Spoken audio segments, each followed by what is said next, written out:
Hey, good evening, everybody. It is Thursday night. Just kind of wanted to have a chat.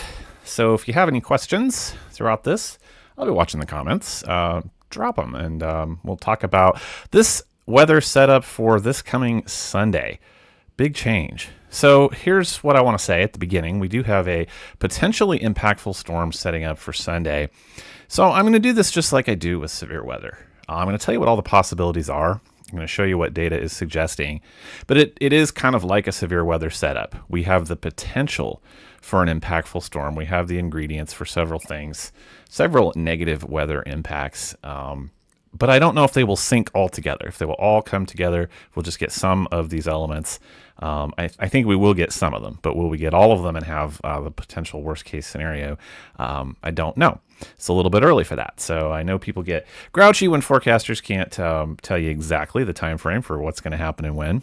So my policy has always been to just tell you what the possibilities are, and then starting tomorrow morning and really tomorrow evening, we'll have better data at our fingertips, and we can be a little bit more specific about it. So that's kind of where things stand tonight. But I'm going to show you what the setup looks like, so you know you can adjust plans if you need to for what we might be looking at Sunday. But a couple things I'm super confident in, and a couple of things are still question marks. So we'll go over those. Want to welcome a new sponsor to the Weather Spot. So give a warm welcome to Kyle Best and State Line Group from Hume, Missouri. So rock, dirt, sand, moving the ground you build on. They can spread gravel for you. They can also do some storm shelter work as well. Check out their Facebook page, and you can see if that is something that you're interested in. That kind of advertising belongs here on the Weather Spot. So for sure, check them out and see what they can do for you. Appreciate their commitment to local weather. So as we go through the forecast, I'm going to start with what I am the most confident in. Most confident in, we are seeing, you guys can see it right in the middle of the screen, a huge temperature change Sunday afternoon, evening, into overnight. So first things first, we have 60s tomorrow, 70s on Saturday. It's going to be absolutely gorgeous. Sunday is when things start to change. We're going to have a windy day that's going to bring in this system. I'll show you that in just a second. But we are literally going to go from almost 70 degrees on Sunday down to the teens. There's a few pockets of data that I was looking at today where we could have wind chill values closer to zero. We haven't talked about that in a while. I thought we were done with that. So I don't know if we'll quite see that or not. But I do expect some actual temperature values in the teens for your Monday morning. So what else will we have going on by Monday morning is what makes this a potentially impactful system. So I'm going to start with what I think is kind of the worst case scenario. This will be the American model, the GFS. So let me kind of back this up and show you that what we're dealing with is a strong low pressure system that's going to move right across the Central Plains. Looks like it's actually going to move right overhead according to this model. So what is uncertain about this is the exact setup, the timing. And I can show you what difference that could make. So here, what the American model is calling for right now is that as the low gets right overhead, we're going to start off with some precipitation touching parts of east central Kansas, but really starting to impact those of us over here in west central Missouri. And this looks like Sunday afternoon. So could be anytime from late morning on, but definitely by mid-afternoon, we're going to start to see a rain event. And then we have a little bit of dry slot there. But then we have wraparound moisture, and the temperature is going to drop down. That I am confident in. I just showed you that. And we could have a mix, but it's going to be cold enough that we should slide right over to snow. With possibly a little bit of a wintry mix in there. So the time frame on this is looking like late afternoon toward evening. So by 7 p.m., by 10 p.m., a possible snow event. So what I am more certain about, along with the temperature, is that as this begins, the winds will be wrapping up from the southwest. So we have warmer air. I'm going to show you exactly how the cold front moves because it's kind of fascinating, actually. So we'll have warmer air wrapping in with this moisture from the south. So we have rain and wind to start us off on Sunday afternoon. And then we kind of pause. The winds are going to turn around. And then all the winds on the backside of this are going to be out of the north. And it's still going to be windy. So, you guys can do the math. So what might we have on Sunday night? Possible blowing snow because we're going to have some strong winds. So the good thing about that is that's not the peak travel time, but people are still out and about. So potentially impactful there. The good news is I think we'll be clear of whatever it is by Monday morning. It's just going to be cold and a little bit of a question mark of what is on the ground. The reason that certainty is not high on that, confidence is not high, is we can switch over to the European model, and it actually takes a very, very similar path and very similar timing, so we can be confident in those. Start off with a rain event. This dots a few more thunderstorms into the mix. We can actually have that on Saturday. I'll tell you what I see about that coming up as well. So we have some showers, maybe some thunderstorms on Sunday. But look what happens. It actually moves the low off to the east a little bit faster. So that actually means that by the time there's wraparound moisture, it's pretty well out of our forecast area. Still happens, but it's all further off to the east. Look at the thunderstorms out ahead of it. So you're going to have a wave of showers and thunderstorms and then snow on the backside. It's kind of a fascinating system like that. So that's the reason for the uncertainty. This one, European model, moves this along a little quicker, keeps us out of the snow. So we still have the showers and we still have the big drop in temperature. Maybe we just don't have snow, or we don't have very much snow. So those I will leave as question marks for you tonight. Okay, as we move along, let's dig a little bit deeper into this. North American model is our best regional model that's starting to pick up on this. And so this is why I'm saying more models are starting to lean the direction I showed you with the American model, the first one. So we start off with some showers, maybe a few thunderstorms on Sunday afternoon. Here we are around 4 p.m. And then really between 5 and 7 p.m., we transition. Maybe some sleet in there, which we really need to pay attention to temperatures if that's going to be the case.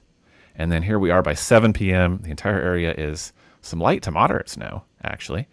And by about 1, 2 a.m., looks like we're out of there. So models are starting to lean that way. So I think we will see most of those things in this mix.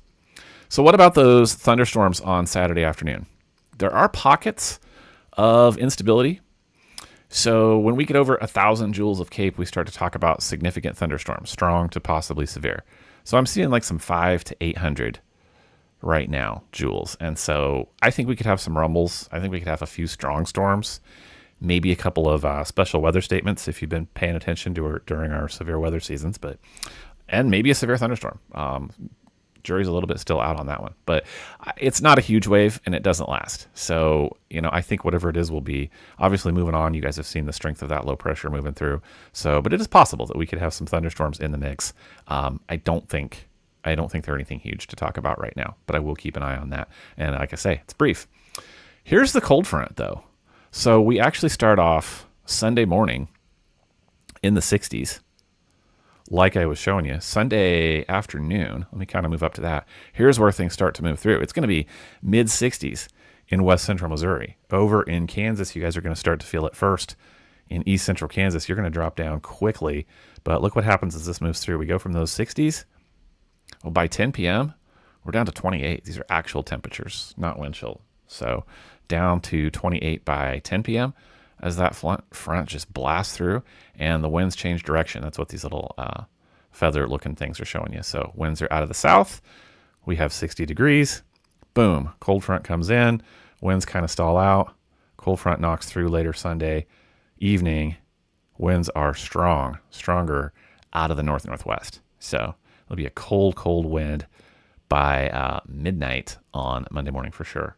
So that's the setup. What about the winds? I told you. So we've got winds changing direction, but strong both times. So here we are they're going to start way out ahead of this low pressure system too. So this is actually Saturday night between 4 and 7 p.m. Wind gusts are going to get started. They'll be out of the south. It'll be a warm wind picking up Saturday night by about 7 p.m. We could have some 25. Here we are in west central Missouri to 30 mile per hour wind gusts all over the page, basically settling in. And then overnight, Saturday into Sunday, they're going to be strong. We have some potential 49 to 50 mile per hour wind gusts out in Kansas. And then boom, here they come with the front. See, there's the front. It's so strong you can see it showing up on a wind chart. And then boom, actually the winds are stronger Sunday night. So here we are Sunday by 7. Look at these strong wind gusts coming through when we could be having that snow settle in. 49 mile per hour wind gusts in Kansas City, 51 to 55 out in central and north central Kansas. So it's going to be windy the entire time before the whole thing moves out of here. This is like Monday afternoon before the winds settle down. Monday afternoon and evening.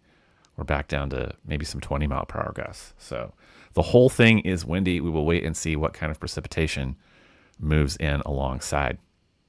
What about the winds right now? Because it's windy, crazy windy now. So I threw this in here at the last minute. Here we are this evening. It's actually, this is kind of rare. It's not as windy right now as it's going to be.